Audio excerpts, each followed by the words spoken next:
On the podcast this week, Piers Morgan on his book, Woke is Dead: How Common Sense Triumphed in the Age of Total Madness. He was interviewed by Salem radio host Jennifer Horn at the Reagan Library and Museum in Yorba Linda, California.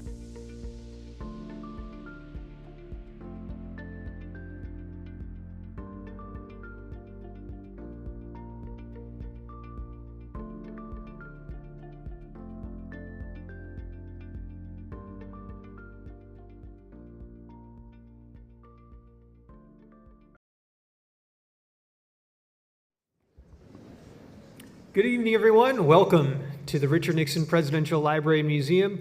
My name is Joe Lopez. I have the honor of serving as the acting president and CEO of the Richard Nixon Foundation. It's so great to see so many friends and supporters and new faces here at the Nixon Library tonight, which is sure to be a great event with a few special guests. Many of you are members of the Richard Nixon Foundation. I want to thank you for your support, and many of you are supporters of our American Civics campaign. Thank you for your commitment to our mission and our work to help young Americans understand their history, their government, and their Constitution. Tonight's program is part of the Sean and Leland Smith Distinguished Speaker Series, which brings influential voices from around the country and tonight around the world right here to the Nixon Library for conversations that challenge, inform, and inspire our audiences. We're grateful to Sean and Leland Smith for their vision and generosity in making this series happen.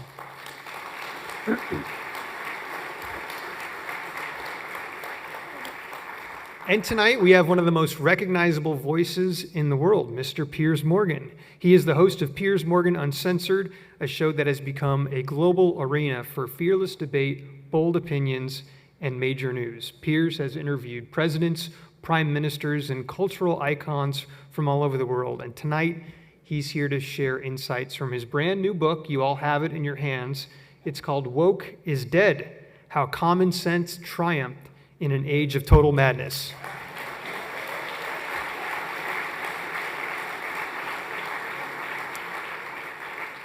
It's a very timely look at truth, at free speech, at reason, themes that connect directly to what the Richard Nixon Foundation is doing with the American Civics Campaign.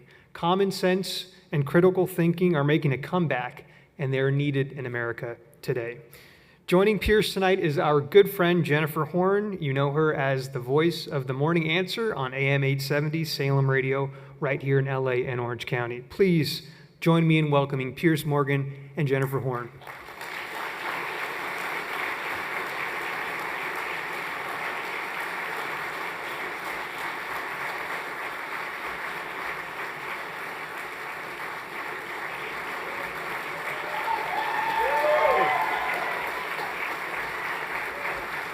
Thank you. Thank you very much. I just want to say, when the title of your book gets a round of applause, you know you've chosen the right title. And I want to say thank you and good evening. And you know, we have some construction going on here at the Nixon Library. The ballroom is being constructed. So thanks for making it out past the cranes. We appreciate it. It'll be open in spring of 2026 with a golden toilet. You'll be happy. All right, so Piers, congratulations on the book. Thank you. It is fantastic. I read it this weekend. You guys will love it. And I think before we start, I have to be polite. What are your desired pronouns? Well, hot and hotter? Actually, I have them as on my bio, I think, on X. They're hot, hotter, and hottest. So, and whenever I meet my woke friends, I do insist on them using them. So these angry little joyless wokies have to look at me and go, hotter, hottest. It drives them nuts, but you know, they have to respect my pronouns. So, all right, so hottest. Hottest will do fine. Okay, I like it. So obviously there must have been a catalyst for you. I mean, there's a lot of craziness. We all know that. Woke culture has exploded. Thankfully, it seems to be coming back to the center again. But what was the catalyst where you said, this is the book I have to write, and this is the time I have to write it? So I was walking through Kensington in West London. Beautiful place. And an Australian lady came up to me. And she said, Mr. Morgan, I hope you don't mind me interrupting your morning walk, she said, but these wokies, I said, yes. She said, they just want to suck the joy out of life. Don't let them get away with it. And I thought, bingo, that's exactly what it is. If you think about it, the woke mind virus, as Elon Musk calls it, is about sucking all the joy out of life. They basically want to stop us all laughing at jokes, enjoying television, enjoying movies. They want to tell us how to dress, how to speak. They want to bully us into apologizing for absolutely everything. We can't revere any historical figures. They're all damaged, and so on and so on. And if you put it all together, well, what are you left with? There's no point being here, is there? You can't drink, you can't do anything, you can't do anything fun, right? Who wants to be a wokie? so I just remember thinking, all right, we've got to do something about this. We can't just let this just take over our lives. And it felt like, to me, there was a kind of an irony about it, because if you ask the average, very woke left, so-called progressive, I call them regressive, person, you say to them, right, what's the thing you hate most in the world? And they go, fascists. Okay, and they call everybody fascists. They would call all of us fascists. They call me fascist. They call Donald Trump not just a fascist, but a Nazi, and so on. Everyone's either a Nazi or a fascist in the woke world. And yet, look at the way they behave. The scolding, the vilifying, the shaming, the cancelling, and as we've seen recently with Charlie Kirk, eventually, the murder of somebody for expressing his right to free speech, for having opinions they don't like. That is a form of fascism, right there. So they're actually behaving in a way that I think is exactly the way that they claim they hate in other people. And I've studied liberalism. I used to identify, don't hate me, I used to identify as a bit of a liberal. I'm like, okay, let people get on with their lives, socially a pretty liberal guy. I have nothing in common with this woke left stuff, nothing. And I just felt it was time to write a book to sort of put in order all the most ridiculous things that have happened in the last few years. And they are ridiculous. In 30 years' time, maybe earlier, maybe next year actually, they're going to look back on this period and think, let me get this straight. Let me get this absolutely straight. Women spent 100 years trying to win equality and rights. The right to vote, the right to work, and all these things. And after 100 years, the woke brigade came along and said, here's what we're going to do. We're going to allow 6'5" biological men to compete against you in sport to make sure you can never win again. And everyone was told, if you don't sign up to this, if you don't agree with that, then you are a fascist. So shut up. This is going to happen. And so it began to happen more and more. A year ago, the United Nations worked out nearly 1,000 medals that should have been won by girls and women were taken and given to trans athletes. Now, I have nothing against trans people. I'm not transphobic. I don't hate trans people. I want them to have the same rights to fairness, equality, and safety that I have and we all enjoy, but not at the expense of eroding women's rights. Amen. Period. And today, as we meet, with wonderful timing, we were talking about this earlier, the Olympic Committee is about to announce, apparently, that they are banning trans athletes from the Olympics. Fine, and when people say, well, what can trans athletes do? I don't want them to stop being able to play sport, but they are biological males. They can compete against biological males. That would be fair, physically. Many of them, indeed most of them, have done that far less successfully, it should be noted, before, and then they compete against women far more successfully because they have a physical advantage. Or they can have a new category. As more and more trans athletes emerge, have your own category. I've got no problem with that. I don't want to stop them playing sport.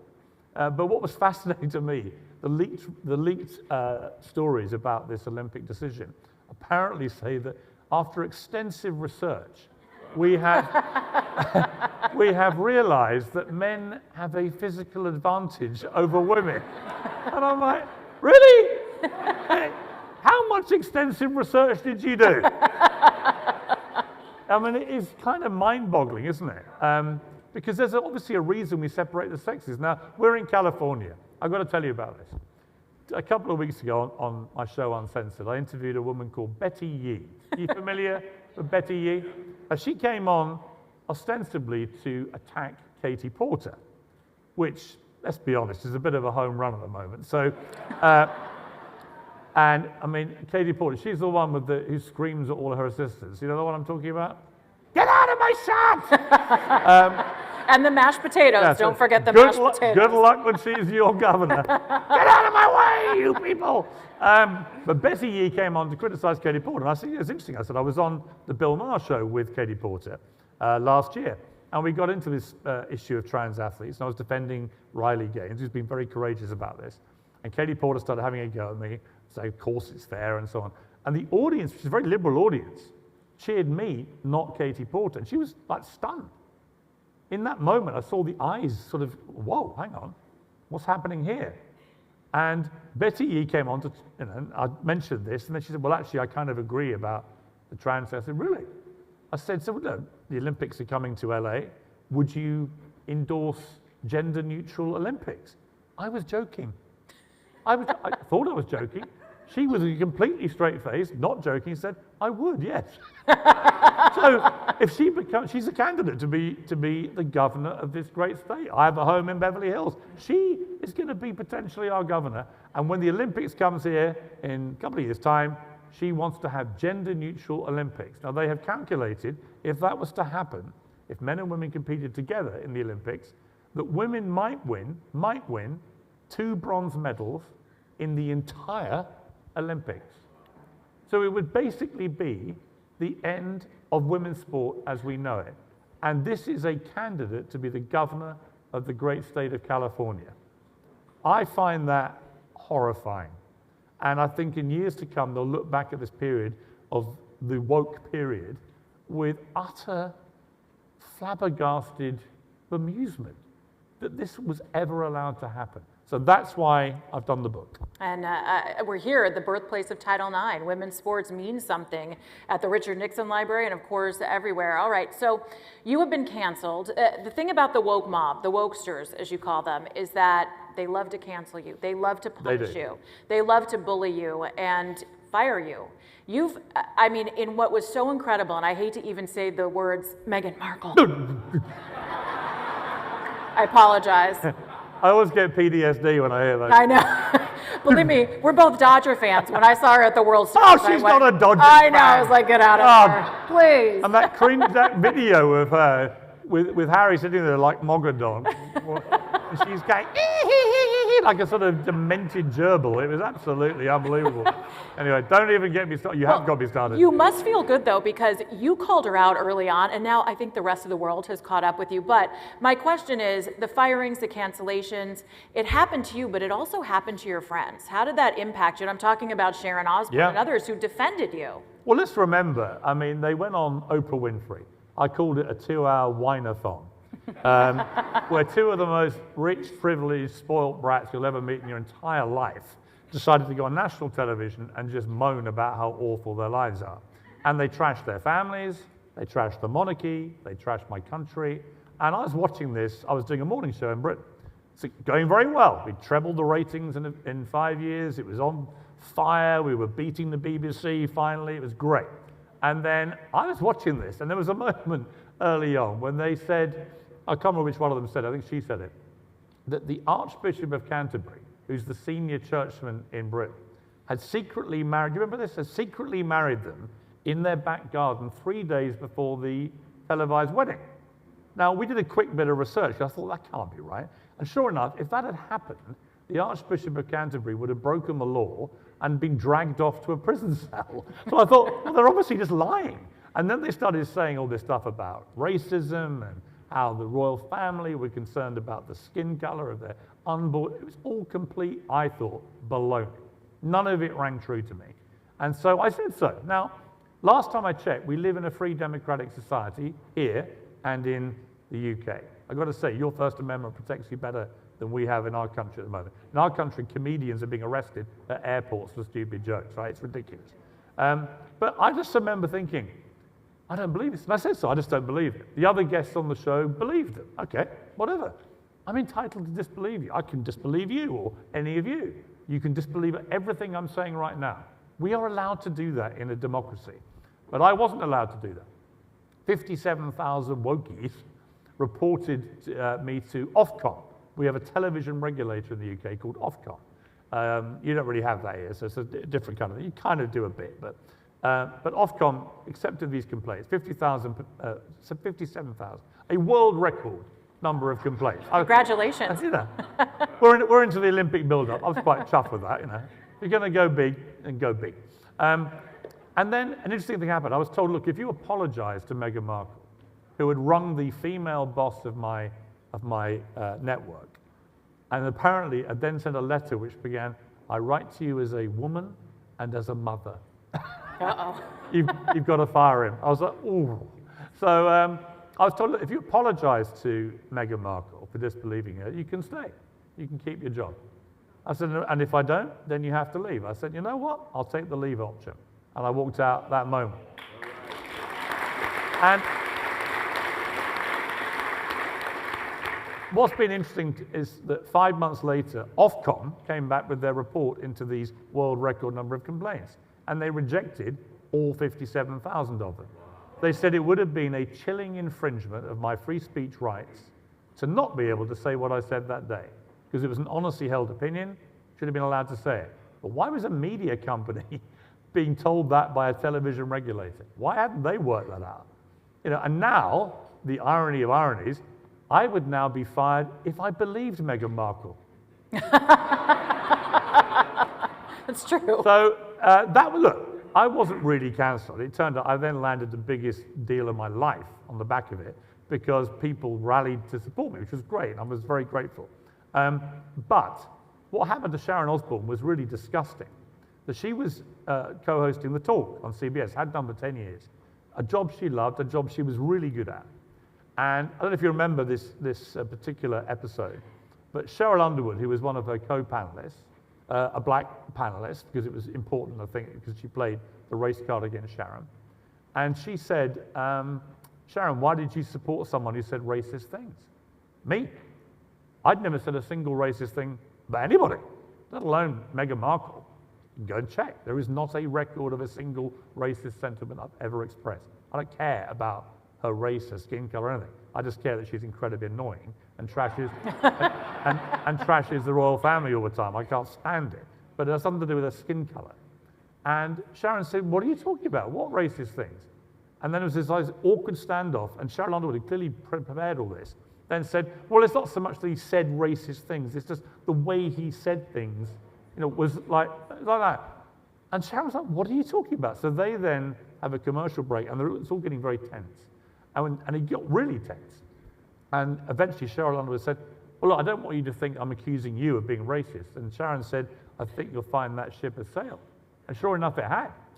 Sharon was immediately branded a racist for supporting a racist, even though I'd never said a racist thing at all. And then she was bullied by the woke mob. She received death threats. She couldn't leave her home. She was absolutely traumatized by this. Then they bullied her into making a public apology where she wept and apologized, made no difference. The mob kept coming, and she got fired. For what? For defending my right to free speech. She didn't even say she agreed with what I said. And she got fired, and she had the most traumatic year of her life. You know, nearly took her life. I mean, think about that. Lost a job she loved, felt suicidal because she stood up for a friend. We'd known each other for a long time. We did America's Got Talent together. And that's what happened to her. So when people on the left say cancel culture doesn't exist, it's just accountability, all this kind of stuff we hear all the time, I saw that happen. And that was a deliberate attempt to destroy her life, playing a wicked race card against her when racism had nothing to do with any of it. And that's what we were dealing with. And so many people have had similar experiences.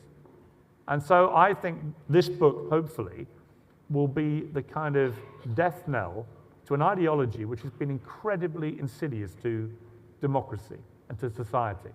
We should get back to being able to express ourselves freely and honestly, get back to having fun, get back to, coming together, people with different opinions and tolerating them. I grew up in a country pub. And in my pub, it was very egalitarian. You'd have the lord of the manor, and you'd have the local bricklayer or carpenter, and they'd all be the same. They'd all be drinking, they'd all be arguing, and then at the end of the night, they'd hug each other and go back home. What happened to that? What happened to those days? I want to get that back. And I think we can. We just have to play whack-a-mole with the wokies. So every time a wokie raises their joyless head, boom, we whack them back. C-SPAN's Afterwards podcast continues in a moment. Now back to C-SPAN's Afterwards podcast. Okay, so let's talk about what caused, maybe it had to get so bad for it to start to get better. It seems like everything came to a head during COVID. You had Black Lives Matter, you had George Floyd. What was it that brought that perfect storm of wokeism?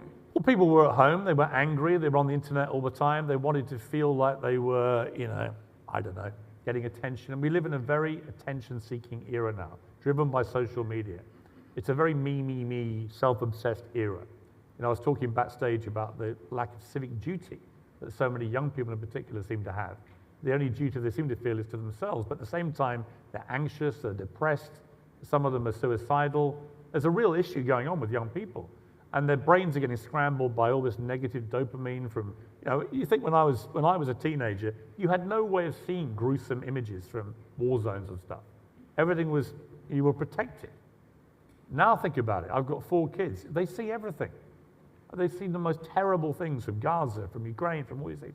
And add to that, you then have what I call the sort of rabbit hole stuff that goes on, where they get on the social media and they get led deliberately by the tech companies through the algorithms down these rabbit holes, and then they lasso themselves to groups that may be very nefarious in their intention. They want your money, they want your clicks, and all the rest of it. And before you know it, they get radicalized. I really do think a lot of the woke left have been radicalized. Now, I'm not saying it doesn't happen on the right, it can do.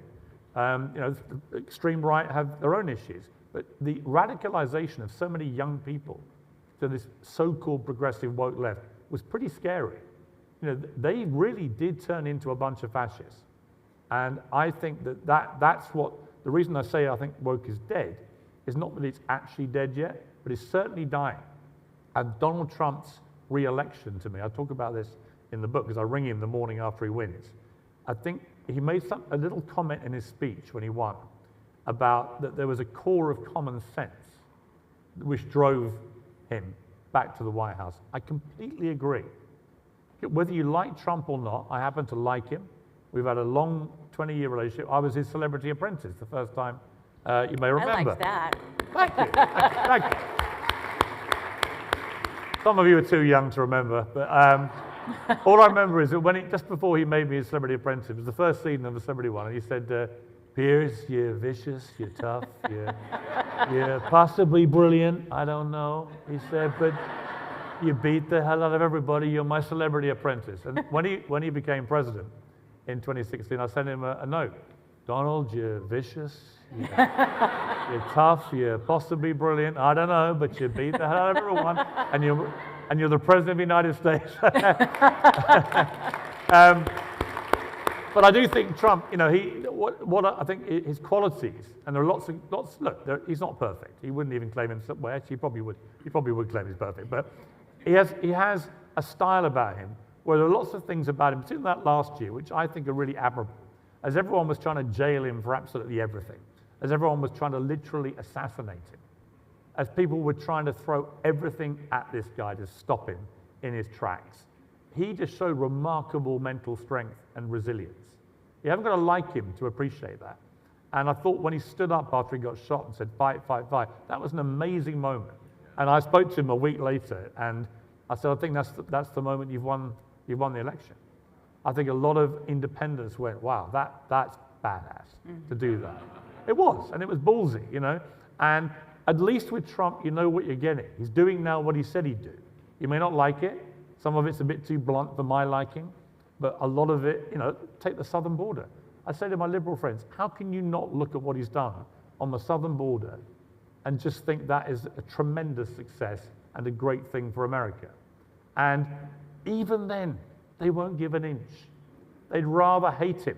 This Trump derangement thing is a real thing. They're so just hateful about him, they can't ever give him credit. And there are lots of things I could criticize him for, but you've got to give credit where it's due. And I think at the core of Trump is a core of common sense.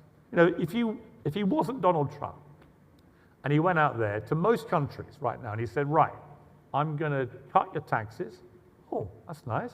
I'm going to strengthen your border. Oh, that sounds good. I'm going to be tougher on serious crime.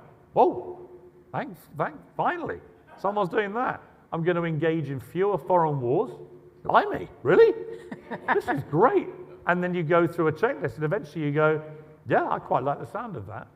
Trumpism is not a bad thing. And I just think that this core of common sense was the antidote the world didn't realize it needed for the woke mind virus.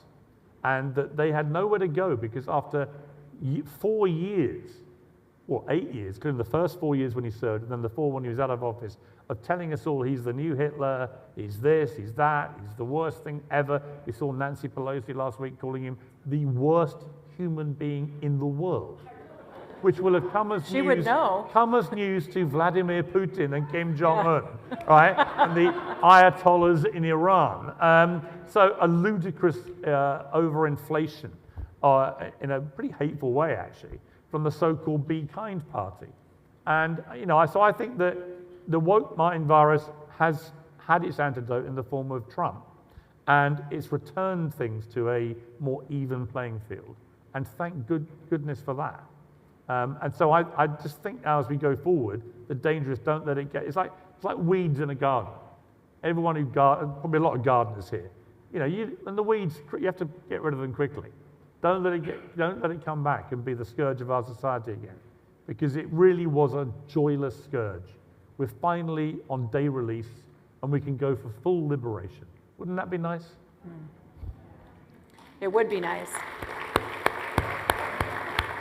One of the things that you talked about in the book is something that's been close to my heart too, as a problem that I really identify in our society, and that is that we have a man problem. And we are no longer raising, or we weren't at least raising strong men. And then, God forbid, if you were a strong man, you'd be called, exhibiting toxic masculinity. You talk about this in the book. Civilizations have collapsed without strong men. And what is it? What even is toxic masculinity? It's a great question. I don't believe it's ever existed, because masculinity is not toxic.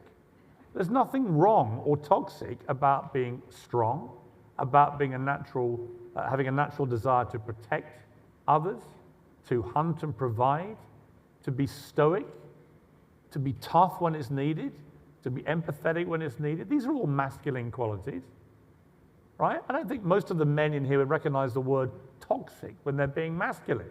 So I think it's been hijacked, that word. There are bad men. Here's a secret. There are some bad women too. Some of them may be in this room. Yeah, I see a few. I'm looking around, I'm thinking, yeah. But that's the reality, and we don't call bad women toxic. Well, actually, some of them do, but it's not used nearly as much. I had a guy called Chris Williamson come on my show recently. Really interesting podcaster, English guy. And he was talking about all the things in the news headlines that have been blamed in the last year on toxic masculinity. It was everything. It was Trump, it was Brexit, it was, drug problems, it was, what was it? The funniest one was people saying hello, which created microaggressions, right? It was like literally everything was down to that, to toxic masculinity. Even if I said hello to someone in the wrong way, I'm being a toxic male. What a load of crap. Right? So we should get back to celebrating masculinity. Do you remember the Gillette advert? Yes. The Gillette, for 30, 40 years, had done these adverts of big, burly guys, normally holding little babies, right? And they were the hunters, the providers, the nurturers, the protectors. And let's be honest, ladies, you all looked at those guys and went, that's a proper man, right? Exactly. That's a real man. And so Gillette thought, yeah, we've made gazillions out of promoting real men doing manly things, so now we're going to make all men feel ashamed of themselves. So they flipped the whole thing round. And their new campaign was basically a mashup of imagery of Harvey Weinstein. And it was kind of like, either prove you're not him, or we're going no further with you people, you men. Think about that. The presumption that we're all monsters, unless we can prove otherwise, from a company selling shaving cream. So what happened? Well, what happened was people like me who were Gillette customers for 30 years went, all right, I'm not buying your product. $9 billion off the bottom line later. Guess what they did, everybody? They did a screeching U-turn and went back to the big burly guy clutching the baby. And that's been happening a lot in corporate America. You know, when we had Bud Light being promoted by Dylan Mulvaney. Ridiculous. Absolutely ridiculous. And although I'm not a natural supporter of guns, as you may remember, Kid Rock firing at the bottles of Bud Light was funny. He did it for all of us. And he is a good shot. But, you know, again, what were they thinking? It's like this mockery of men, this downplaying of the role of men, the attack on masculinity. I don't think women want weak, whiny, weeping, woke wastrels in their men. Do you? No. No, of course you don't. Of course you don't.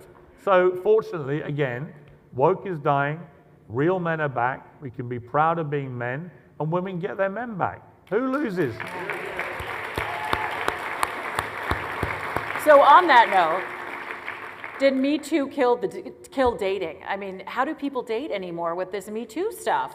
Well, Me Too was, you know, I wouldn't diminish the importance of it in exposing some bad people. It did, no question. But like all these things, the pendulum swung way too far. And now the stats are really worrying. Like, it used to be that, it'd be interesting actually, how many people here met their partner in the workplace? I've seen videos on that now. Okay, so quite a few hands, right? It used to be that 40% historically of people met in the workplace, met their life partners, their husbands, their wives. Now, hardly anybody does, because everyone's too terrified of trying to start a romance with a co-worker or whatever. A lot of men in particular, I've read some startling statistics about this, it's in the book, of the number of young men who have no interaction with women whatsoever. They're too terrified. And they're stuck at home, and they've got the internet with porn and all the rest of it. And these are becoming lonely, isolated young men, disenfranchised from actual physical contact with people. That can't be good. That's got to be a bad thing for society, with populations around the world decreasing fast in the next 50 years to dangerously low levels. What are we doing? What are we doing by making young men feel so disenfranchised, making them hate themselves so much they daren't leave their front door? So we've got some big correcting to do. It's not just an American problem. We have the same in my country. But we've got to take this seriously. I've got 3 sons. I want them to feel confident about walking out the door with their head held high, not ashamed. But we've shamed a generation of young men. I think it's really, really damaging and has to stop. Yeah, I think you're right about that. Now, something I learned is that you live in California you said about a third of the time. Yes. And while I do see that woke is dying, I agree with you. I think where people are waking up, common sense is starting to reign. You may have noticed in Los Angeles, we take a little longer to get there. It's the understatement of the year. But particularly when it comes to the Palisades fire, some of the stuff that we have seen, many of you, I mean, everybody in this room was probably touched by someone who lost their home during the Palisade or Eat My fire. manager lost his home in the Palisades. It's really incredible how that is true, and it's horrifically sad. And as we're kind of digging out now, we realize the issue that DEI was in the mismanagement of LA, the mismanagement of California, and it cost people everything. Do you have hope that California is going to see this too, and it will course correct before it gets worse? I mean, possibly, but when I interview people like, you know, Betty Yee, you do and wonder. Katie Porter are really... You do wonder if the penny's dropped. I mean, I think the thing about DEI, the best description I had of it recently was a guy called Steven Pinker. You might know him, he's a very smart guy. And he said the problem with DEI is it became like the Holy Roman Empire became. Neither Holy Roman or an empire. DEI is supposed to be diverse, equitable, inclusive. It ended up being not diverse, not equitable, and not inclusive. And that's the problem with so much of the woke stuff, is that it's riddled with hypocrisy and double standards. It professes something to try and solve a problem, it creates another one in the process.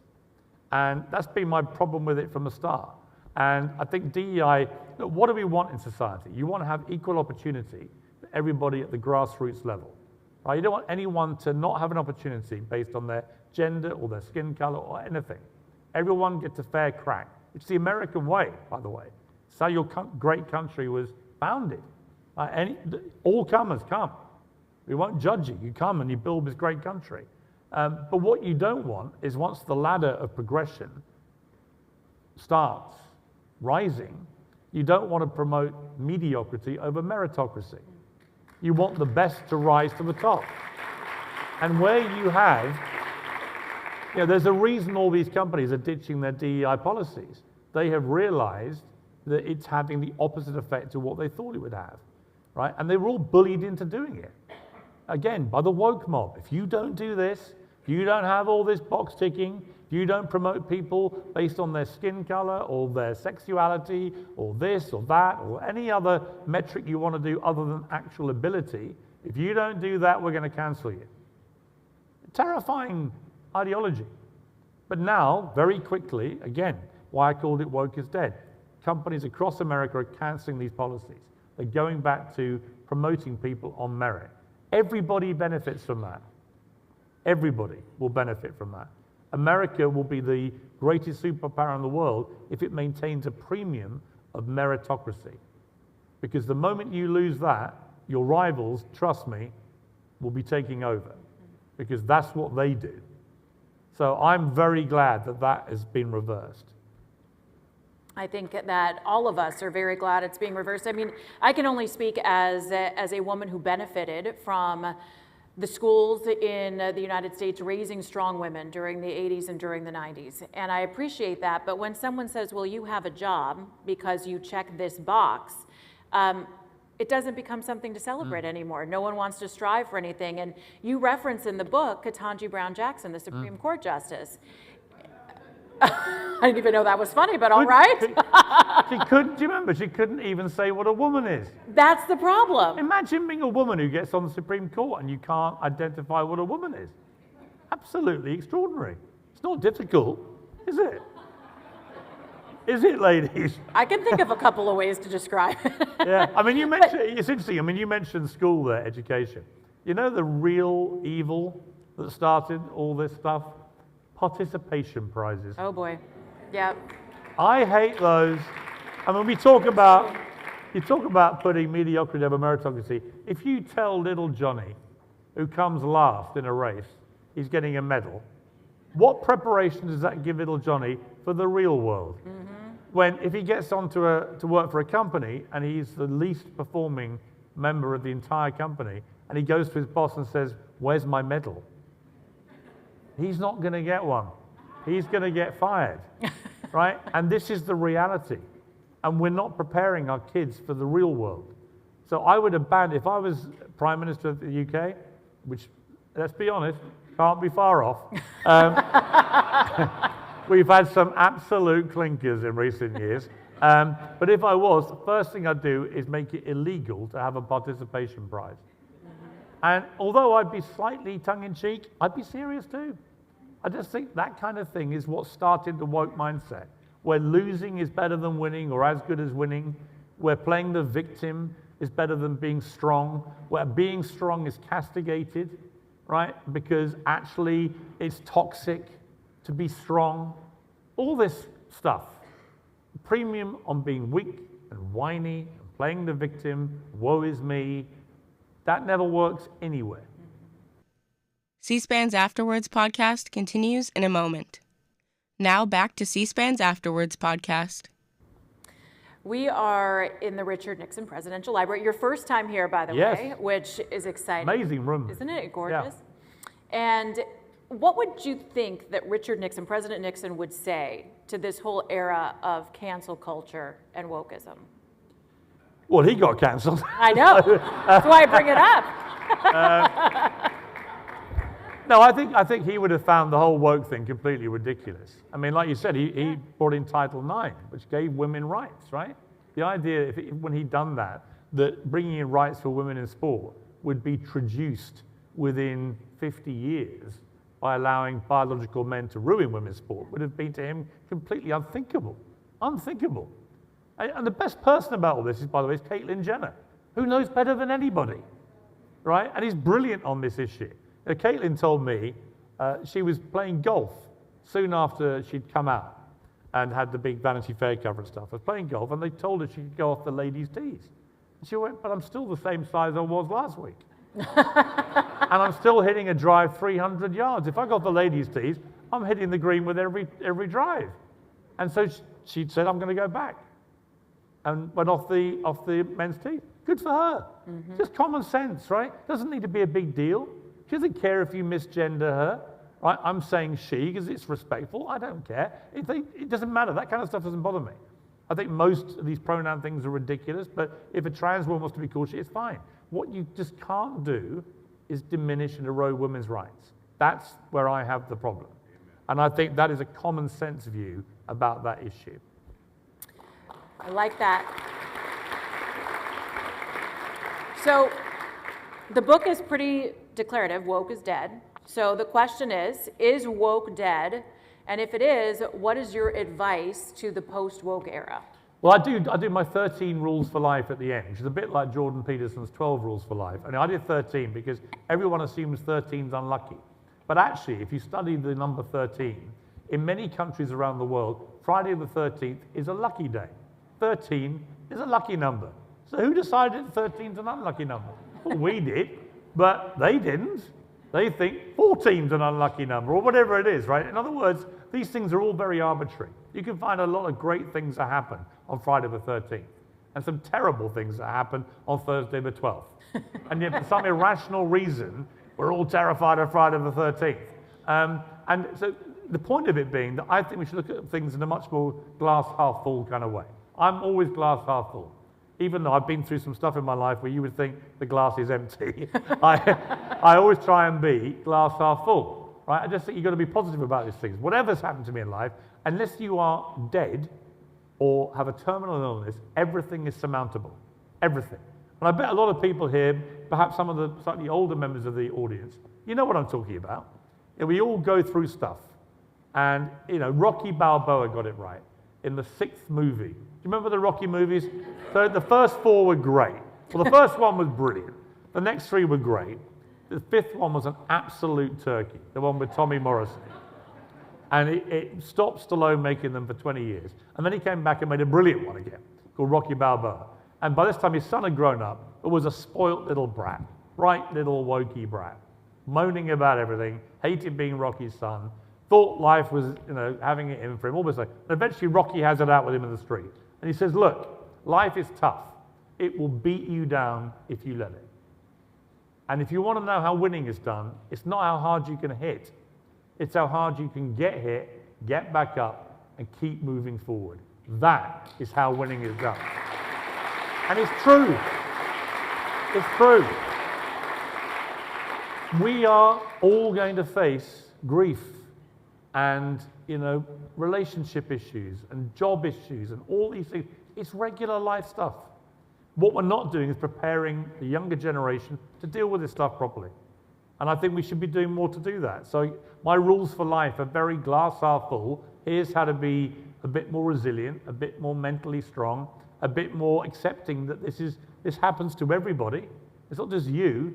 Actually, one of the best things I heard was from someone probably not particularly popular in this room, but it was an interesting conversation. Joe Biden, when he was vice president, whatever you think of him politically, on a personal level, has had some harrowing things to deal with in his life.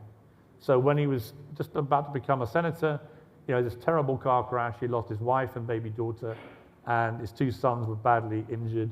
And he then became a senator within a few months. And then, of course, Beau Biden then died in his 40s of a brain cancer. And I used to have Bo on my show at CNN a lot. And I wrote a column for the Mail about Bo Biden. You know, he'd been a state attorney general. He'd been a war hero in Iraq. He had a beautiful family. He was a really smart, engaging, charming guy. And I said, this guy was on a fast track to potentially becoming president. And it's such a tragedy what's happened to him. And I'd never met Joe Biden, and he called me on my phone, out of nowhere. He's vice president. And I said to him, how have you dealt with these terrible tragedies in your life? You know, I've been watching you this week, and you've shown incredible courage in just getting out there, and I'd seen him at the funeral and everything. He said, it's interesting, he said, when my wife and daughter died, he said, my father sent me something, which in the moment I was really quite offended by. And he said, but then I grew to realize what he was saying. And he said, it's on my desk right now. I'm taking comfort from it with what happened to Bo. And what it was, his father had found in a flea market somewhere a Hagar the Horrible cartoon strip.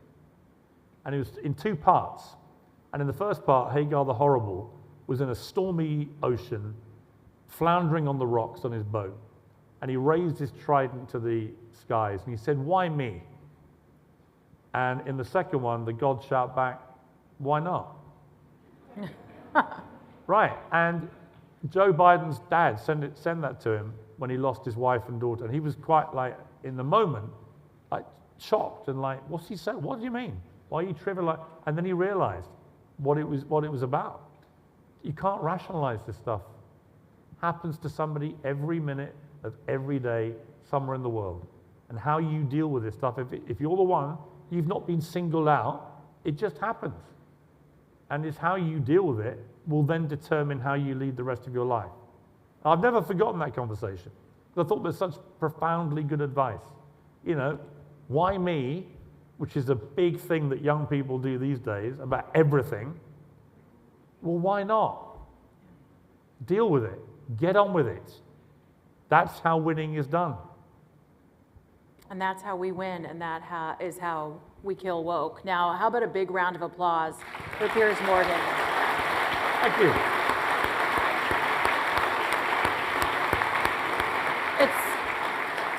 It's been absolutely incredible to spend some time with you and get to know you. You're an incredible person, I can already tell. And well, I met your mum out the back. Yeah, who we go way back. Looks like her sister. She does. Look at her, right there. Yeah, yes, I'm not joking. And she's 104, which is amazing.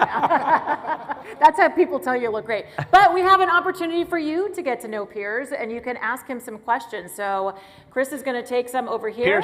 Piers and Jen, thank you very much. Thank you. You all, I will get around, raise your hands. We'll get to as many questions as possible. I'm just going to bounce around the room, and I will be fair in the way I do that. But I do want to start it with a special guest. You all saw a video and heard Joe Lopez talk about the American Civics initiatives that the Richard Nixon Foundation is actively pursuing and programming. And we have 2 students here that are part of that program. So Charlie Chen, who is a junior honors student at Yorba Linda High School, is going to kick off our question. Charlie, what's your question? I hope it's a good one. Hi, Mr. Morgan. So thank you. So my question for you is, from a student's perspective, since I'm a high schooler myself, so how do you believe young people should interact with this new woke cultural debate, especially when social media amplifies the extremes on both sides? Thank you. Yeah, it's a really good question. How do you deal with it? And particularly when so many of your fellow students may still be identifying as woke. You know what? I think you've got to be strong. You've got to think for yourself. Just think for yourself. Does this make sense? If it doesn't make sense, don't get bullied into believing something that you think instinctively makes no sense to you. Be your own person. Have your own mind, your own beliefs, your own values. You know, talk to people whose opinion you really, really take seriously. But don't be led down the woke rabbit warren. There lies hell. So you've got to be strong, and you've got to be independent-minded. Trust your gut. Every time I trust my gut, I'm right. Every time I go against my gut, I'm wrong. Your gut's a really good place to start with.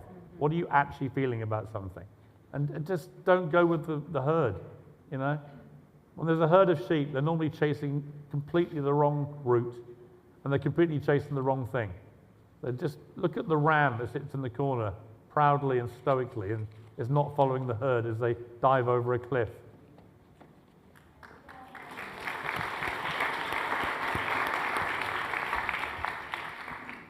Great question, Charlie. Our next one.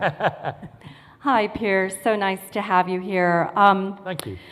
As someone who shares a home in England with my British ex-husband, yeah, I'm a little concerned to go over there right now with my politics and the thought police. And I just would love your thoughts on the election in New York and what that portends for us, given what, in my opinion, tragically has happened in the UK. Yeah, I mean, look, what's happening in London is not as bad as you're reading.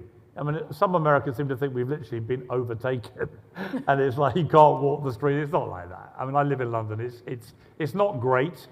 We've got some big crime issues with knife crime and stuff, and there are lots of issues about immigration we have, which have been sort of covered up, and the normal tricks used to avoid discussing it. You know, if you discuss it, you're a racist and so on. Luckily, we've moved past that now, and people are discussing about borders and why it's important. As Ronald Reagan said, without a border, you have no country.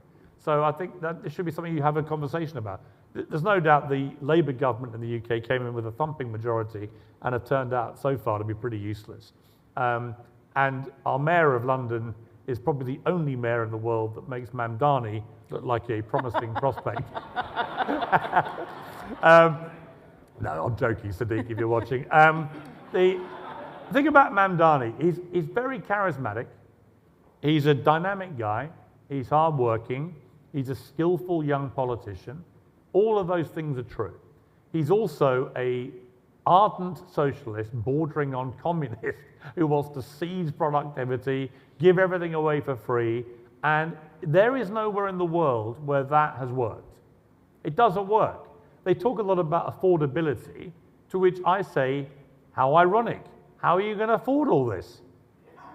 Right? Because it all sounds great.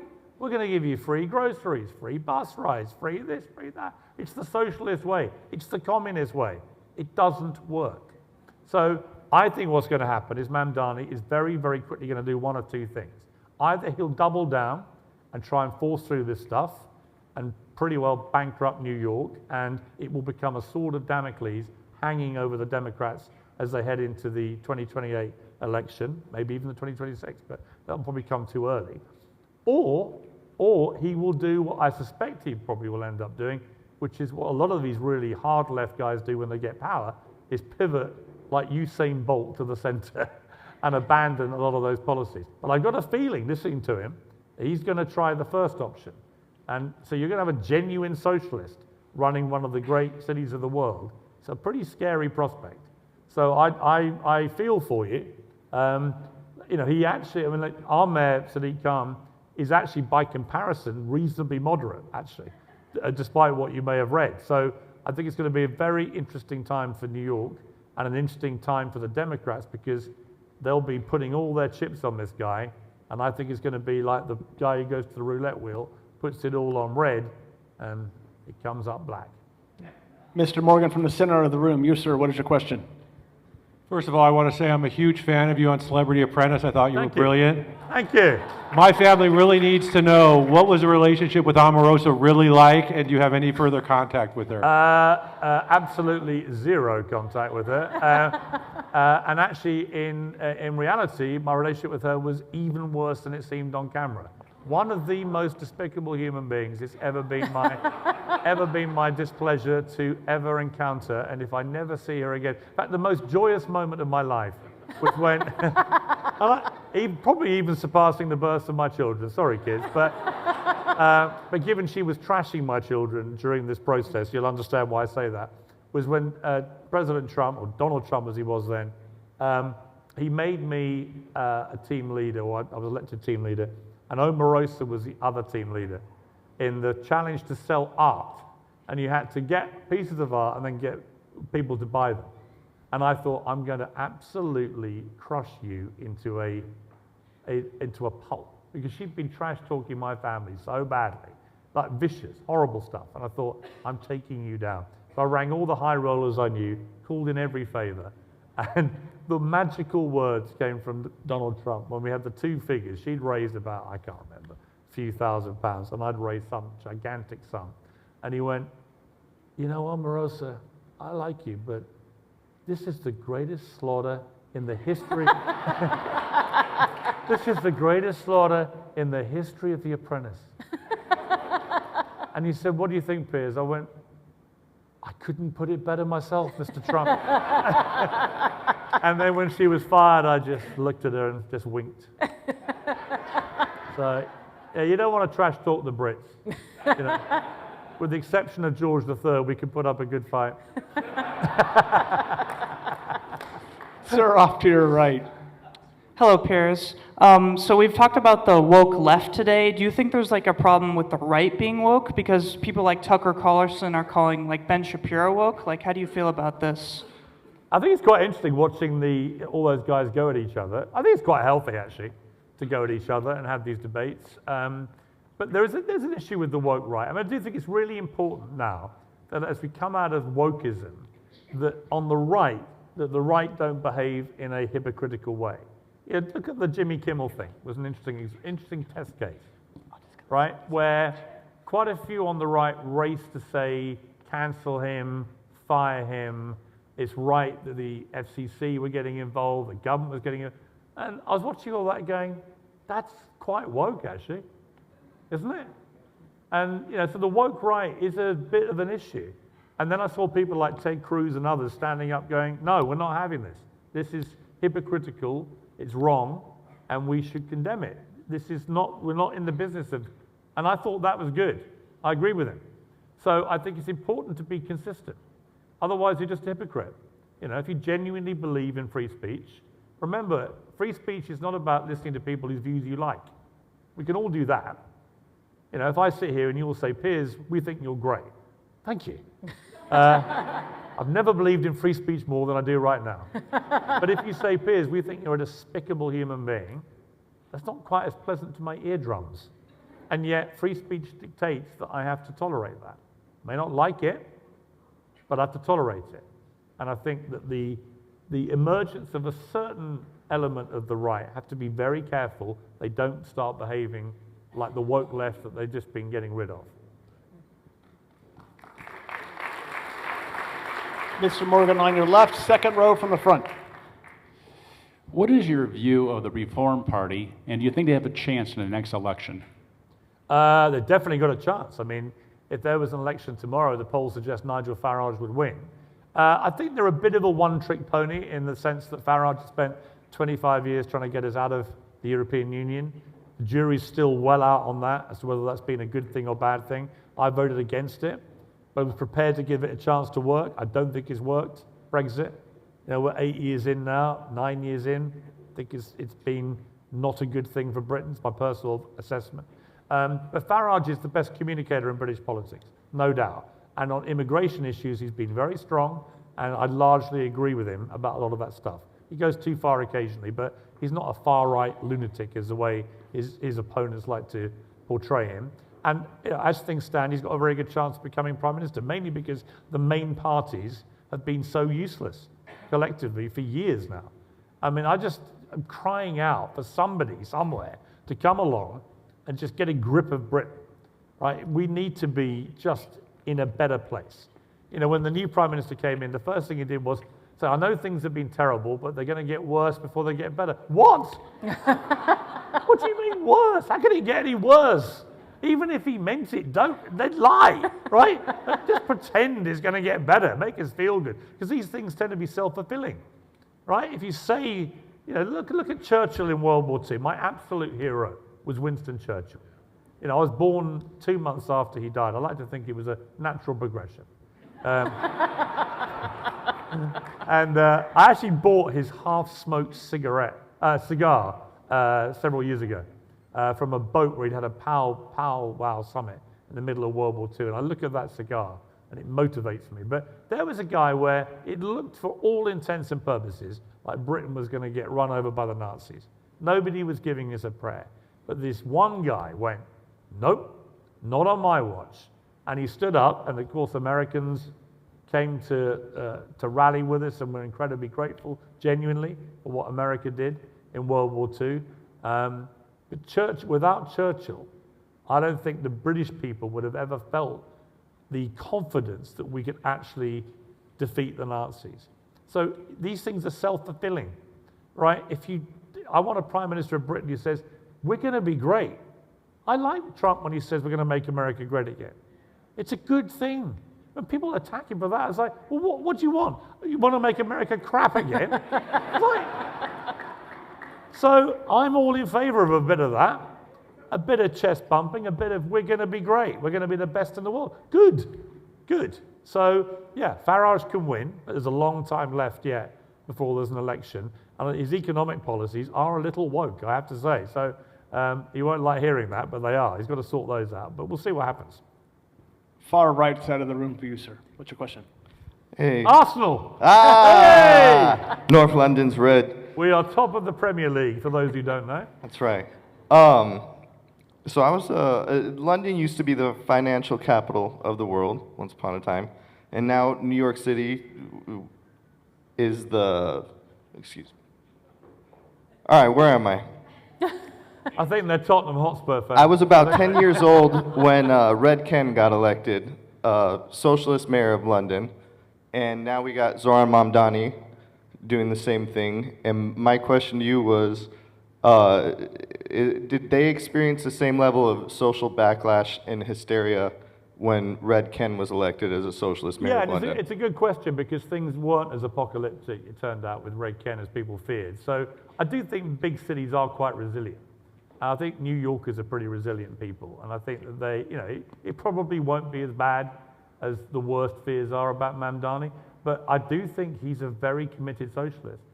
I think he really believes this stuff. And like I say, there's this irony. It's all about affordability until you can't afford to do it. So it's going to be really interesting. I'm interested to see what happens. If he's a big success, it's a big problem for the Republicans coming to the next election. But I don't think he will be. We'll do one last question. You, ma'am, what is your question?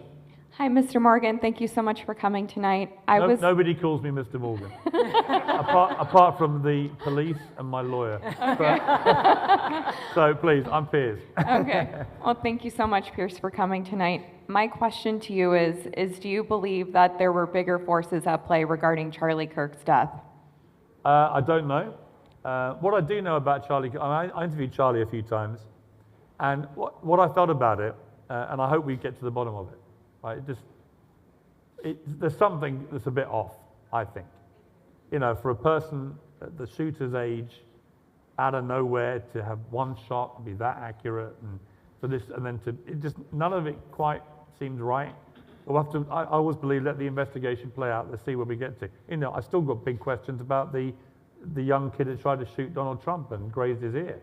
Right? We know nothing about that kid. Right? It's so weird. He left no digital footprint whatsoever. What young person leaves nothing? It's all a bit odd. So I think these are really important questions. But no, I think the great tragedy of Charlie, and in fact it's a perfect way to end, because the great tragedy of what happened to him is there's a guy who believed in free speech so much that he would willingly, week after week, go onto university campuses and he would engage with thousands of students who didn't agree with him. And he would encourage them to come and debate with him with a headline, "Prove me wrong," above his tents or wherever he was. And I've watched many clips from those. He's respectful, he's polite, he listens to them, he engages, he debates. Right? That's what a democracy is supposed to be.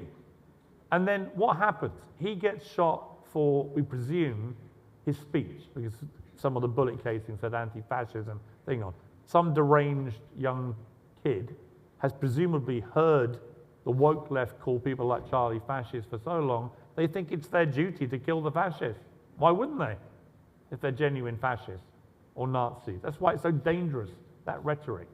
But I looked at it, I thought, what a dismaying moment for free speech that could happen. And then the reaction of so many on the woke left, doctors, professors, teachers, all going on TikTok, celebrating it. Absolutely sickening. And we had a guy in England, at the Oxford Union, the most prestigious debating society in the world, who stood opposite Charlie in April or May this year and debated him in that chamber. And then he ran to be president and was the president-elect to be the new president of the union when Charlie got shot. And you know what he did? His first reaction publicly was to post LOL.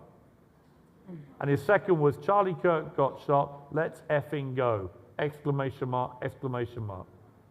He celebrated that moment about a guy, a father and a husband who had stood opposite him having a free and fair exchange of views a few months earlier. Thankfully, students at Oxford are trying to now prevent him becoming president, and so they should.